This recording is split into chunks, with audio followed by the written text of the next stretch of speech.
ગુજરાત રાજ્યમાં છેલ્લા કેટલાક દિવસોથી ભારે ગરમી અને કમોસમી વરસાદ પડી રહ્યો છે તો મોટાભાગના વિસ્તારોમાં ભારે પવન અને ગાજવીજ સાથે વરસાદ પડી રહ્યો છે ત્યારે હવામાન વિભાગ દ્વારા આગાહી કરવામાં આવી છે કે આ વખતે રાજ્યમાં ચોમાસું 5 થી 7 દિવસ મોડા પહોંચશે તો ગુજરાતમાં પ્રી મોન્સૂન પ્રવૃત્તિઓ થઈ શકે છે તો 23 થી 30 મે દરમિયાન ઘણી જગ્યાએ પૂર્વ ચોમાસાની ગતિવિધિઓ થઈ શકે છે તો હવામાન વિભાગ આજ અને કાલે રાજ્યમાં હળવો વરસાદ પડવાની આગાહી કરી છે જેમાં વડોદરા, છોટાઉદેપુર, નર્મદા, ભરૂચ, સુરત, ડાંગ, નવસારી, વલસાડ, તાપી અને દમણ, દાદરા અને નગર હવેલીમાં છૂટાછવાયા સ્થળે વરસાદની શક્યતા છે તો આ સાથે સૌરાષ્ટ્ર કચ્છના જિલ્લાઓ જેવા કે રાજકોટ, પોરબંદર, જૂનાગઢ, અમરેલી, ભાવનગર, ગીર સોમનાથ, કચ્છ અને દીવમાં હળવો વરસાદ અને ગાજવીજ સાથે વરસાદની શક્યતા છે જ્યારે 15 થી 19 મે દરમિયાન રાજ્યના વિવિધ ભાગોમાં તોફાની પવન સાથે વરસાદ પડશે.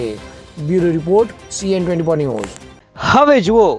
દેશ દુનિયાની તમામ ખબરો તમારી આંગળીના ટેરવે.